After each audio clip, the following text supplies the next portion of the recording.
Described as a devil and an angel to different eyes, he was, I dare say, one of the greatest pioneers ever in the history of mankind. However, there is an argument to be made for that. Studied to be one of the most controversial men in history for his views on the sociology of the world, Karl Marx broke many frontiers. He is known for his famous works including the Communist Manifesto, co-authored with Friedrich Engels, and his 4-volume Das Kapital. However, it is what happened after he died that changed the world's order drastically. Karl Heinrich Marx was a German political theorist, critic, politician, philosopher, and sociologist. He is well known for writing the Manifest der Kommunistischen Partei, also known as the Communist Manifesto, a dissertation on the topic of capitalism and how eventually it would self-destruct and evolve into socialism and later communism. Karl Marx was also the creator of the Marxist philosophy, which incorporated social, political, and economic theory. Born on May 5, 1818, in the Trier Rhineland province of Prussia, present-day Germany, Marx began life with humble beginnings. His family consisted of his parents and his 8 siblings. From the beginning of his influential life to the end, Karl Marx almost always lived in abject poverty. However, that never stopped him. From an early age, Marx showed signs of great intelligence in school and beyond. Both his parents were Jewish, but they later converted to Lutheranism because of a government-related conflict. While still in school, as a young adult, Marx joined a radicalism group called the Young Hegelians, which were a group of young men and women who followed the beliefs of Georg Wilhelm Friedrich Hegel, a philosopher who was known to inspire most of German idealism. After securing his doctorate degree in philosophy, Karl Marx would then set out to find a job suitable for his big ambitions. However, he quickly realized that he wouldn't enjoy most of the jobs as they served capitalist views and instead became a journalist for the Rheinische Zeitung, a newspaper in Cologne, Germany. Here, Marx found he could speak freely of his views in the changing world while hopefully inspiring others to join his cause. It was at this time where he started journaling to form his own views. However, in 1845, Karl Marx and his wife Jenny von Westphalen were exiled in France because of their growing influence on revolutionary beliefs. It was around this time when Karl Marx decided that he would change the world system into a better and more balanced economy. After fleeing France, Marx went to reside in Brussels, Belgium. Here, he started to form the early stages of the Communist Party at the time. This meant that he would host regular meetings in which his followers, who would later be known as the original Marxists, spoke about their opinions on the economy. Although their viewpoints differed greatly, they had a few things in common. For starters, they all believed that capitalism was flawed and that socialism would eventually take over. They also believed if something was not done, many countries would go into a system of disarray.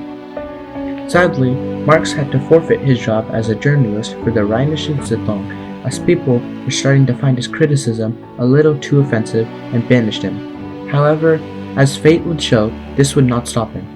After running away from different countries, Karl Marx finally settled in London in 1848, where along with Friedrich Engels would construct what would later be known as the most influential thesis in the socialist movement, Communist Manifesto. Shortly after the manifesto was released, sudden uprisings were found to be common in different parts of Europe. This was tremendous as most of the government systems of the world at the time were heavily based on some form of democracy or monarchy. However, for a random philosopher to drastically change that and invent a new form of government system was huge. Unfortunately, Karl Marx died in 1883 to disease. However, his works were taken into account by many people. Flash forward a few years and introduce Vladimir Lenin. Lenin was a politician, political theorist, and much more. His goal in life was to switch Russia's monarchy, the Romanovs, into something socialistic. Following the ideals of a dead man by the name of Karl Marx, Lenin led his Marxists to finding the origins of communism, a form of government in which all of society is publicly owned and needs are evenly distributed throughout the nation. Using the basis of socialism and shunning capitalism, Lenin believed he could truly change Mother Russia. In 1917, Lenin led his Marxists, now referring to themselves as the Bolsheviks, into an election to seize power. However, it was short-lived. A couple of leftist socialists who didn't believe in Marxism won the election. However, Lenin was a formidable man and was not to be stopped by trivial events. In his word promising land, bread, and peace to everyone, The Bolsheviks took over and the government by means of military force. Around 25% of the entire nation supported Lenin and his ideology. However, there was still a problem. Although Lenin won the election and became the ruler of what used to be known as Soviet Russia, the royal family still existed and were threatening to take control of Lenin's power and in the end get rid of him. This induced a period of time called the Red Terror, which was a series of executions of the highest-ranking officials that reported to the Tsar. However, not all great things can come without prices. In 1924, Lenin dies at the age of 54. Soviet Russia was in shock. Without their famous leader, how could they continue their lifestyle? Enter Joseph Stalin. Stalin was head of secretary, eventually rising up to become Soviet Russia's next leader. He promised to create a country that had a strong grip on the world and would have immense power. However, to achieve this, some difficult decisions were to be made. In 1937, the Great Purge occurred. This was an event ordered by Stalin to kill some of communism's greatest adversaries. After a year, what was left were the 1.2 million that were killed. It was a dark time for Russia. However, what rose came to become the Soviet Union. Spanning a period of 40 years, from 1940 to 1979, communism was established by force or by other means in countries such as Estonia, Latvia, Lithuania, Yugoslavia, Poland, North Korea, Albania, Bulgaria, Romania, Czechoslovakia, East Germany, Hungary, China, Tibet, North Vietnam, Guinea, Cuba, Yemen, Kenya, Sudan, Congo, Burma, Angola, Benin, Cape Verde, Laos, Campuchia, Madagascar, Mozambique, and also Somalia and Seychelles. Together, this was the Soviet Union. In 1947, in the aftermath of World War II, the Cold War begins after the Soviet Union declared victory over Nazi Germany and the US believed that communism needed to be contained. This leads to the United States sending troops to Vietnam and Korea. After the short wars, Vietnam stayed a communist party. However, Korea was split into two countries, North Korea, which was occupied by the Communistic Party, and South Korea, which was occupied by the United States. Then, in a historic turn of events, Chinese leader Mao Zedong publicly announced that the nation of China would now be the People's Republic of China, letting communism rule the country. This led to the canceling of many trade deals held by foreign countries. In 1959, Fidel Castro, Cuban revolutionary and politician, overthrows the corrupt government system of Cuba and formally announces that Cuba would now be referred to as a communist-governed country. However, not everything was a success. In 1989, ordered by President Ronald Reagan, the United States invades Grenada in hopes of disassembling the communistic government. In about a week, the US succeeds and finally overthrows the government. The events following this invasion were known as the downfall of communism.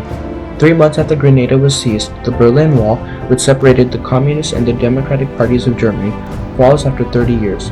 In around 1 year, communist regimes in Czechoslovakia, Hungary, Bulgaria, Poland, Romania, Benin, Mozambique, Nicaragua, and Yemen fall apart and dismantled into their previous government systems. It was looking to be the end of communism. Finally, on Christmas Day of 1991, Mikhail Gorbachev, a Soviet leader, resigned and politician Boris Yeltsin takes over the government and decided as his first verdict to ban communism all over Russia. Communism soon ends in Afghanistan, Albania, Angola, Congo, Kenya, Yugoslavia, and other nations as a result of Yeltsin's decision. However, countries such as China, Vietnam, North Korea, and Laos remain under communist rule. However, Russia, known as one of the original communistic countries, slides back into the one thing Karl Marx dreaded, capitalism. Overall, Karl Marx was an exceptional person. He broke the frontier of the world's order and governing system with his critiques of capitalism. He was also practically the father of communism. Although he didn't survive to see the effects of his life's work, I presume that he would have been overjoyed in finally completing his life's mission. Without Marx, the Soviet Union would have never been found, and improvements in space exploration, medical advancements, and political theory would cease to exist. All of this leads me to believe that Marx in the end was not just a regular pioneer.